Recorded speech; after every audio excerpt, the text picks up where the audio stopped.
విశ్వవిఖ్యాత నట సార్వభౌమ నందమూరి తారక రామారావు 102వ జయంతి సందర్భంగా ఆయనకు కుటుంబ సభ్యులు, టీడీపీ నేతలు, కార్యకర్తలు, అభిమానులు ఘన నివాళులు అర్పిస్తున్నారు. ఇక జూనియర్ ఎన్టీఆర్, కళ్యాణ్ రామ్ ఎన్టీఆర్ ఘాట్ కి వెళ్లి తాతకి నివాళులు అర్పించారు. పుష్పగుచ్చాన్ని ఉంచి నమస్కరించి నివాళి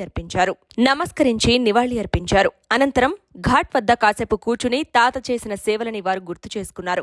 తర్వాత అక్కడి నుండి వెళ్లిపోయారు. ఎన్టీఆర్ కు నివాళులు అర్పించేందుకు ఘాట్ వద్దకు ప్రముఖులు వస్తున్న సందర్భంగా పోలీసులు భారీ బందోబస్తు ఏర్పాటు చేశారు. గత కొన్నేళ్లుగా ప్రతి ఏడాది తాత జయంతి సందర్భంగా జూనియర్ ఎన్టీఆర్, కళ్యాణ్ రామ్ కలిసి ఎన్టీఆర్ ఘాట్ వద్దకు వెళ్లి నివాళులు అర్పిస్తూ ఉంటారు.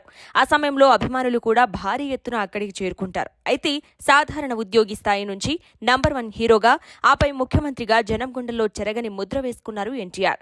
మే 28వ తేదీ ఎన్టీ రామారావు జయంతి సందర్భంగా ఆంధ్రప్రదేశ్ రాష్ట్ర ప్రభుత్వం కీలక నిర్ణయం తీసుకుంది.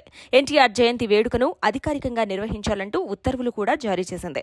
ఎన్టీఆర్ సినిమా రంగంపై ప్రత్యేక ముద్ర వేశారు. తన కెరీర్లో ఎన్నో ప్రయోగాత్మక పాత్రలు పోషించి అదరహో అనిపించారు.